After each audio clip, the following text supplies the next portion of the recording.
তোমার জন্য নিয়েছে তারা একটুখানি আলো, ঘোরের রং রাতে মিশে কালো।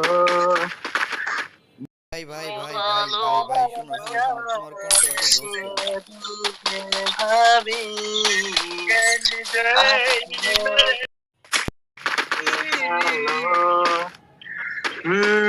ভাবনায় আমার শিমুল ডালে লালছে আগুন জালে, মহুয়ার বনে মাতা হাওয়া খেলে, এক মুঠো রোদ আকাশ ভরা তারা, ভিজে মাটিতে জলে নকশা করা, মনকে শুধু পাগল করে ফেলে। তোমায় ঘিরে এত